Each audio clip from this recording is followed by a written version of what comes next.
Hello, everyone. Um, One of the things I'm always asked about is um, registering a classic bike that doesn't have um, any history. So, um, occasionally, when you're on the hunt for a project bike, you come across a garage, barn find, loft find, motorbike that's usually in a partially disassembled state. I really don't know what motorcycle riders were doing in the 70s and 80s with the amount of partially disassembled bikes I've come across. Usually these bikes have no documentation, which isn't a major issue, but make sure that you're buying with your eyes wide open and understand that you may not be buying a full motorcycle on bits, hard to find, bits may be missing. And watch out for tampered numbers and always get a receipt with the name, address of the seller, date, what's been bought, and the amount. If you look at this sort of little flow chart I've made, it's sort of lying on its side, but hopefully you can sort of tilt your head. First of all, check if the registration already exists. So you may be lucky and the registration is already on the DVLA system. Use a service like Vintereg on Facebook. Give them your frame number and they will do a search against the DVLA database to see if there is a matching registration. If they can't find a registration, they don't charge, and if they do find a reg, it's £5. If the registration is found, fill in a form V62 and pay £25 for the V5. The next step, if no registration is found for the vehicle, the motorbike will need registering. It's a fairly straightforward process, but there are pitfalls to be mindful of. I recommend that you start the registration process as soon as possible. So if there are any problems, they can be rectified early before too much is invested in the restoration. There have been plenty of times where people have restored bikes only to find that the frame number is already on the system and assigned to another bike. If the vehicle has no documentation, track down where the frame and engine numbers are located. Frame numbers on early British bikes are notorious for being stamped lightly. To make these numbers easier to see, I usually rub chalk into the frame number and wipe off the excess, making the numbers easier to see and read. Take a picture of the frame number, the engine number, and the side, and a picture of the bike side on, showing the whole bike. To ensure that the motorbike gets an age-related plate, a dating certificate is required. This can be provided by a dating certificate agent. And it's not necessary to use the club of the mark of the bike or to use the VMCC. In fact, I wouldn't recommend this route as they can be rather protective of the mark and mark bikes down which are not to the original spec. Whoever you choose for the data certificate to provide the photos you took of the engine, the frame and the side of the bike, plus any relevant details, e.g. make, model, believed age and manufacturer, plus the fee, usually between £25 to £30, but I believe the VMCC can charge up to £70. Be expecting an inspection from the dating agent to verify the bike. Within 3 or 4 weeks, you should receive the photos stamped up, dating certificate with all the documentation supporting the validity of the age of the motorbike, things like the original build and destination of the bike and other factory documents.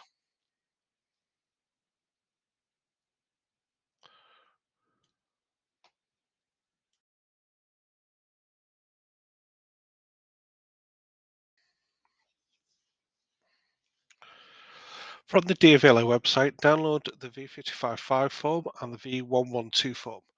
V55.5 is the request for registration, and the V112 form is the form to make the bike historic, tax and MOT exempt. If you put in the V112, the DVLA won't ask you for tax and make it historic. It needs to be registered before January the 5th, 40 years earlier.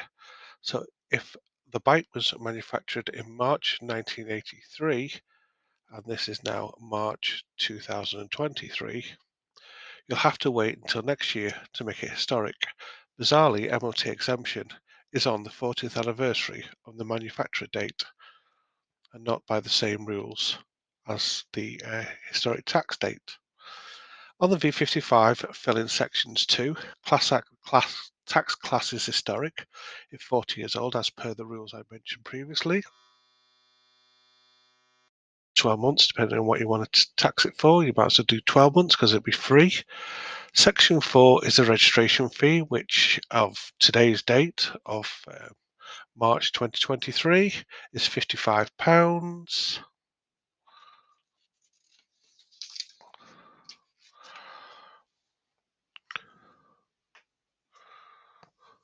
Sections 5, 6 and 7 are details of the bike.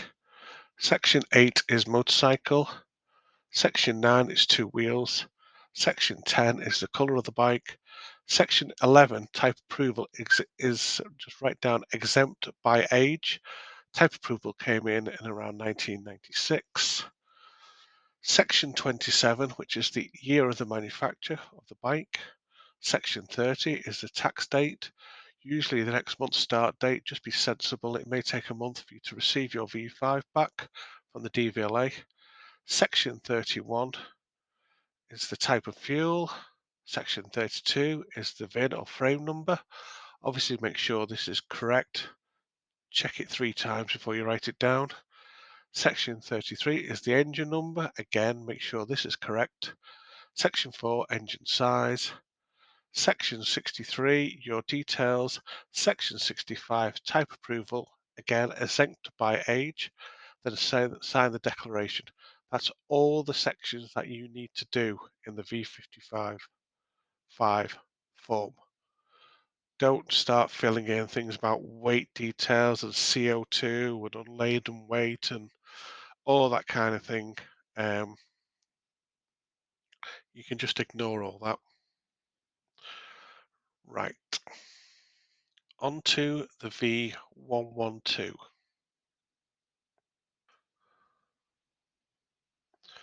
So just to reiterate on the previous one, sections 2, 3, 4, 5, 6, 7, 8, 9, 10, 11, 27, 30, 31, 32, 33, 34, 63, and 65. If you feel like you want to fill in section 18 to tell the DVLA how many seats you've got, go ahead. But I never really fill this in. I don't usually have a problem. Right, now onto the V112 form. This is a really simple form. Obviously, miss out the vehicle registration number. You don't know that at the moment. Put in your full name. Tick the declaration. Pick a category, and the category will be like over 40. I can't remember. I think it's G or something like that, over 40 years old. And put your signature on. That's it.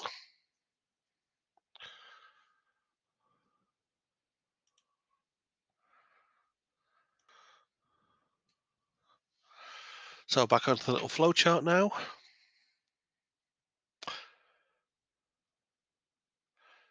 So what you need to do next is write a note explaining why the bike has no history. Usually something like the bike has been passed down through the family members, this has been stored, not used, has become sadly neglected. The history of the bike has been lost through various house moves over many years. And put in your statement that the bike has always been a UK bike. Also make a copy of the receipt for the purchase of the bike. Get an A4 envelope and put in the dating information, the stamped photographs, the V55.5, the V112, a copy of the receipt, a note explaining the lack of history, and the check. It usually takes 3 to 4 weeks for the logbook to come back, followed by the return of your documents. The DVLA reserves the right for them to inspect the bike. If they request to do this, all they're interested in is the frame numbers, the engine numbers, and that bike looks like a bike.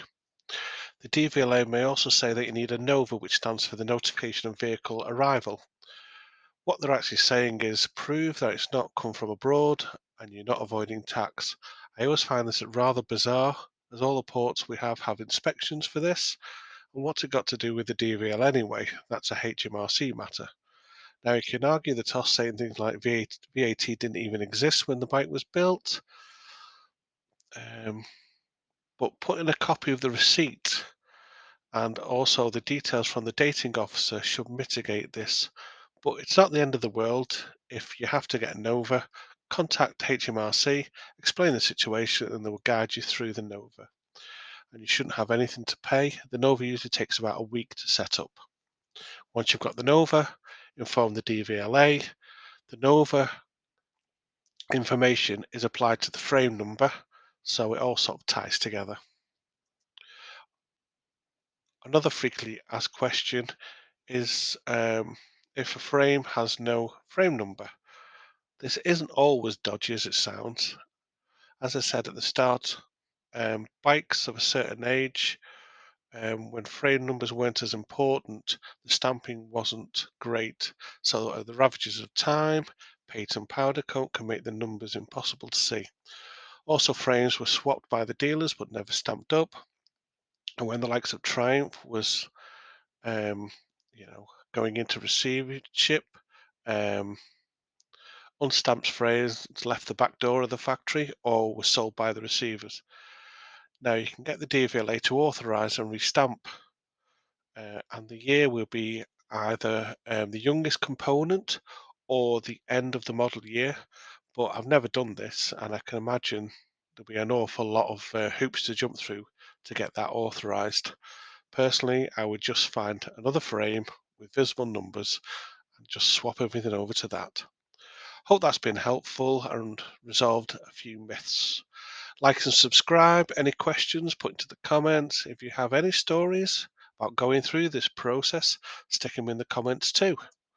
And if you're going through this process, good luck. I'm sure everything will be fine.